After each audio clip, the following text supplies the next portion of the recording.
What tends to happen over time is that women participate less in the workforce, and that itself tends to promote the gender pay gap. But I think it's this moment where you're like, okay, I'm going to take 1 hour, I'm going to set it up, I understand how it works, and then I'm done, and I know how much money I'm going to have when I retire. You'll be surprised by the answer you get, and I think companies are quite flexible these days. So take the time, because the time is the most important thing, and most people don't have too many kids. Yeah. So once it's gone, it's gone. Yeah. Welcome to episode 3 of the Pension Confident podcast. My name is Philippa Lamb, stepping in for Peter Kamalafe.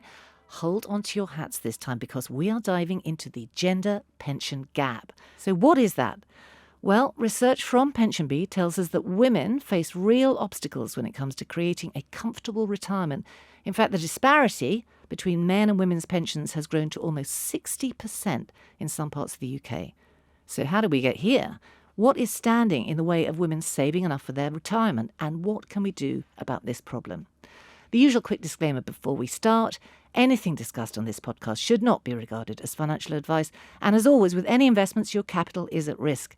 Now, I've got 3 expert guests with me today.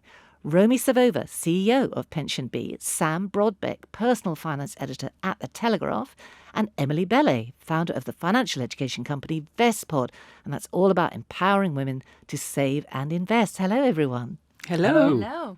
Let's kick off by defining what we mean when we talk about the gender pension gap. Romi, I know that PensionBee has been looking into this. What exactly is it? Well, the gender pension gap is simply the difference between men's and women's pension pots. And it can be measured at any point in time, but it's particularly large when women get to retirement, because it takes many, many years to accumulate and build up a pension, and the disparity between men and women actually increases with age. So when we look at the statistics and the numbers across the country, on average, women's pension pots are about 38% smaller than men's, and that inequality is present in pretty much every region of the UK, and it's pretty appalling. So, Emily, what do you see as the key issues driving this gap? I thought starting working, I would never stop working. But when you look at women's career, we may have children, we're still the primary carers for our families. So what happens during these times is that we don't earn, we don't save money, and this money is not compounding over a longer period of time. Yeah, and the longer the time, the bigger the gap. I mean, Romi, there's good data on this, isn't it? I was looking 2021 last year, Office for National Statistics. They said women with dependent children 7 times more likely to work part-time than men.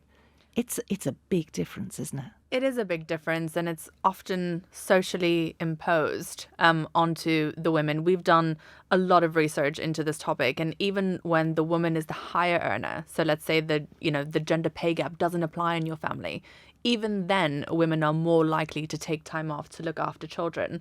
And I think the solution, therefore, has to be, all-encompassing. We have to close the gender pay gap, right? We have to close down some of these social barriers and social constructs and expectations that always expect women to be the unpaid caregiver. What tends to happen over time is that women participate less in the workforce, and that itself tends to promote the gender pay gap. And it becomes a bit of a self-fulfilling prophecy, a negative self-fulfilling prophecy. And it will take quite a lot of action from everyone to get us out of this. And I think when we look at some studies also in terms of gender, there's something around financial literacy and financial confidence. And I think women definitely need a boost. We didn't receive any financial education. It's the same for men and women. Sure. But we see a slight financial literacy gap between men and women. And I think it also comes from confidence. Yeah, where do you think that comes from? That's a societal thing, isn't it? Women just don't read about that stuff. And it's maybe that we don't. First of all, we don't talk about money as a society. There's a lot of shame and fear around tackling personal finances.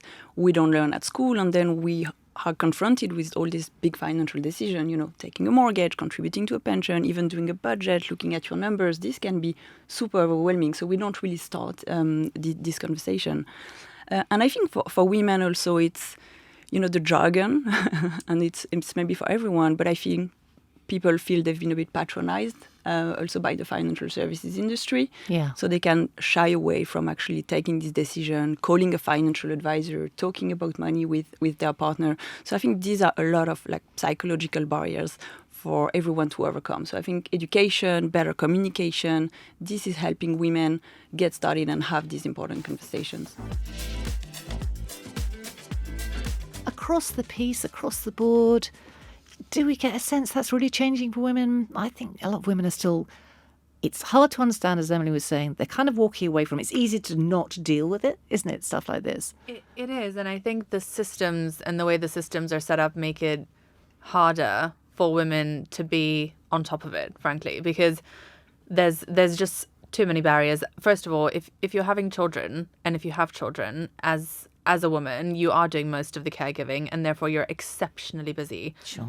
So most of that kind of busyness does tend to fall on the female in the household. And so actually women have less time to, research their finances and get familiar with the jargon. And that's maybe why Emily, will have seen some of a confidence gap and some of a jargon understanding gap in women. And that's certainly true of what we've seen. We also, the part-time working, I think, tends to split the way that men and women save. So in our research, we've seen that women will save for short-term things such as holidays or a slightly bigger shop or some other short-term treat, whereas the man, potentially because of tax incentives as well, will end up putting more money into the pension, into the long-term savings. And then the system and the way that it compounds, what happens is that small differences tend to get compounded over time because compound interest is what makes your pension grow. And if you put in less, you benefit less from compound interest. So by the time we look at this again in our 50s, those small, what could appear as small changes in the beginning are actually really, really big changes when it comes time to take your money out. Yeah, and I mean, as you all said, it's hard to look down the road and see what your life is going to look like. And often you're imagining you're in a safe scenario with your pension planning because you've got this thing going on. The guy is paying more, you're dealing with the short-term holiday budgeting. But what if you get divorced? Or what if you have more children than you imagined? Or so all these things can play out very differently from what you expect, can't they? Absolutely. And when we see the approach to divorce and asset splitting, oftentimes the pension is completely ignored. Again, because it's perceived as a financial product that's really, really difficult to understand. It has a lot of barriers. Women will tend to be more focused in the areas where they have contributed, and that will often be the home or, with respect to the children. And the pension can get completely forgotten about and left behind, even if it's a huge financial asset. Well, yeah, because it can be bigger than the house, can't Absolutely. it? Yeah. And I think another thing is around investing. So most people don't actually know that their pensions are invested in the stock market. And for women, that can be an extra barrier because women don't invest as much money as men. So there's all these barriers of overcoming the investing myth of you need to have a lot of money, but actually you can start very small on a regular basis, that it's only for, people who have lots of money, are very rich and know how the stock market works. But I think now with auto-enrollment, of course, you need to trust, your pension provider to actually get started. But a lot of the work is done on your behalf. I think it's a matter of, getting started and learning by also doing and making these small changes.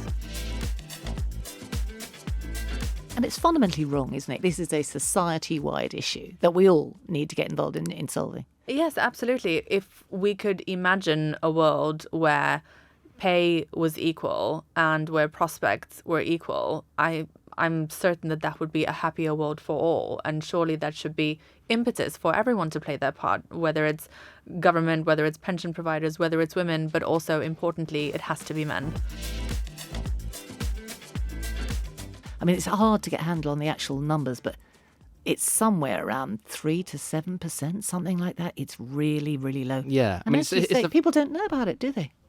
That's right. And it's obviously a financial problem because people assume they're going to be worse off financially, which they probably are, because in general, women will get paid more while they're off and men won't. So I was unpaid for the bit above 2 weeks. And that's a huge problem, isn't it, for men taking it up? Yeah. I mean, most families just can't afford to do that, can they? And the statutory pay is really low, isn't it, that you actually get? Yeah, it's 100 quid a week or something like that. I mean, that's not going to pay the rent, is it? So No, I mean, we plan for it in a bit of that. We plan for a holiday maybe, and you say, okay, we're going to have, and a baby's coming, luckily. So you can plan around it, I think. But that's the reason most people don't take it, I think, probably, apart from not knowing that it exists. guys know this, and I think there has been some quite good research on the fact that it's a big reason why they don't want to take it. They don't want to suffer that penalty. What do you reckon? I think that's, that is definitely the case. I mean, so I work for a newspaper, and it's a very fast-paced, people coming and going all the time. There's lots of change. And some men haven't taken the full amount, and I'm sure that's because they think, I'm out the game too long. What if a job comes up? If I'm not seen in the office? I don't look committed. All that sort of stuff. I don't look committed, exactly. I think when you're planning for a family, it's really important to have this conversation around, okay, who's going to take time off and when?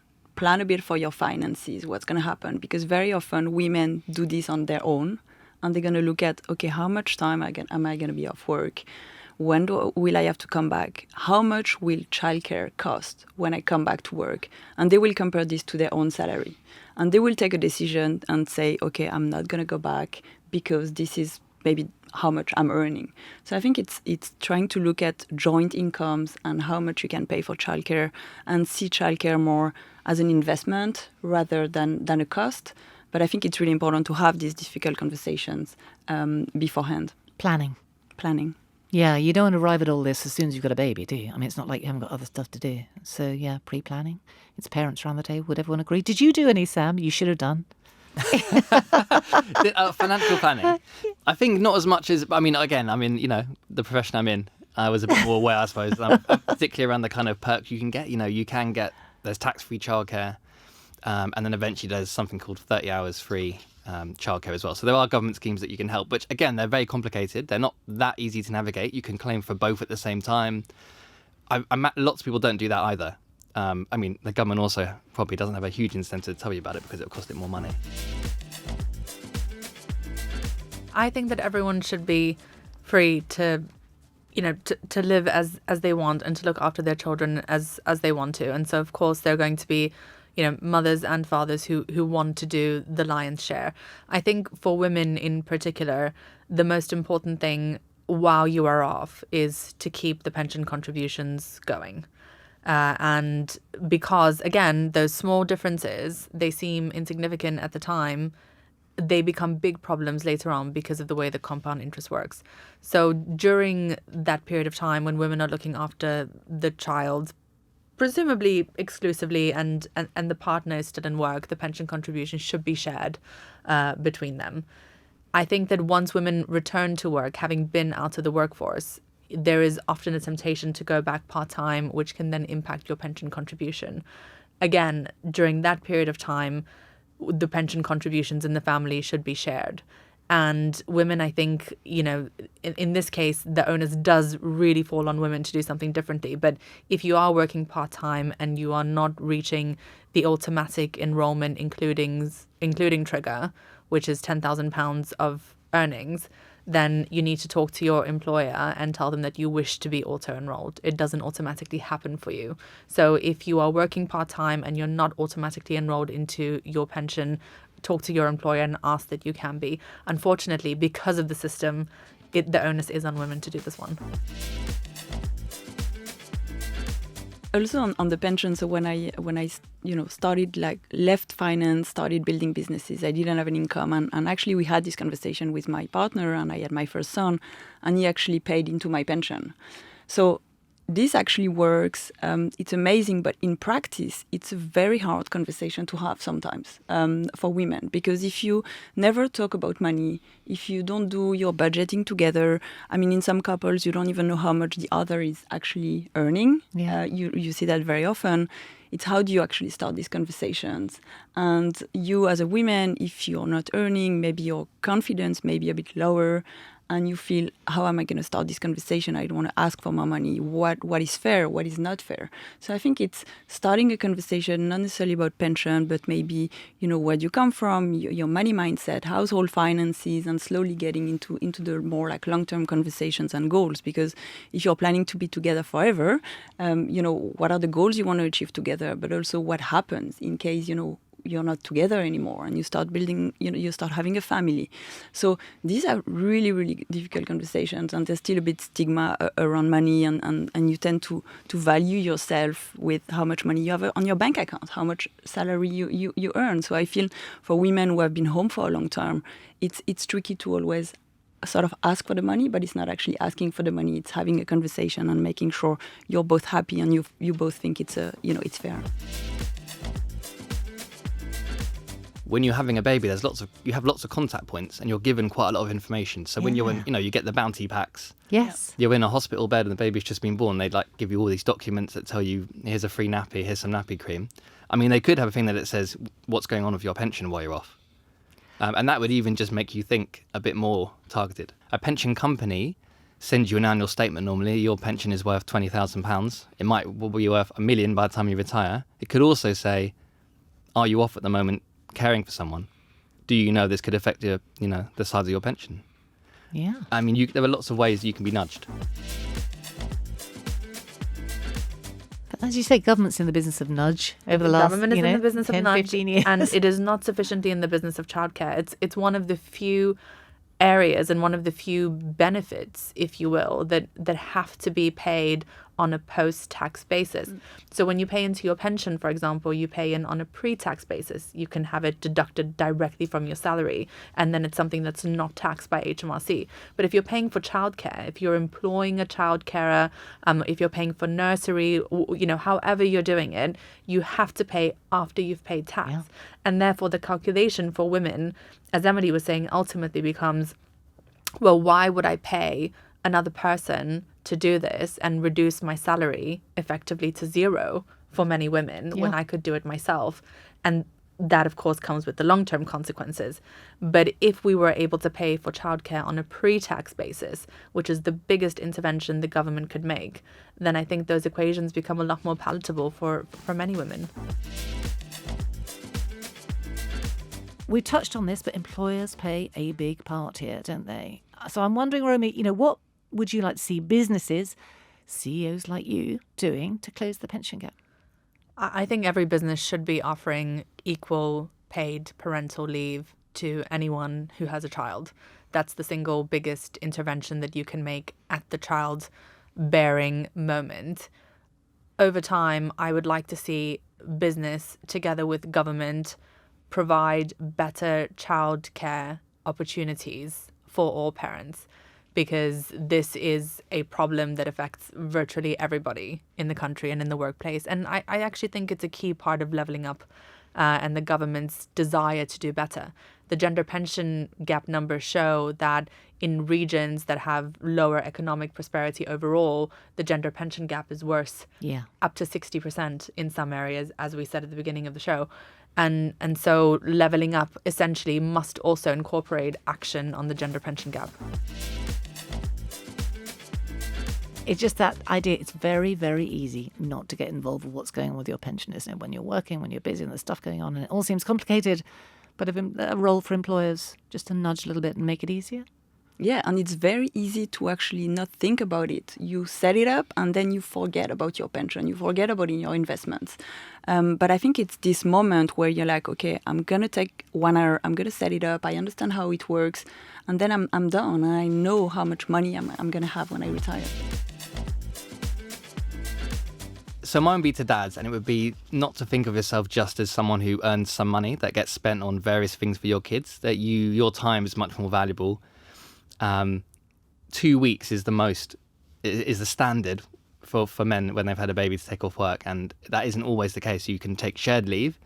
Some companies like mine offer a lot more. I actually think if you ask the question, sometimes you'll get you'll be surprised by the answer you get, and I think companies are quite flexible these days. So take the time, because the time is the most important thing, and most people don't have too many kids. Yeah. So once it's gone, it's gone. Yeah.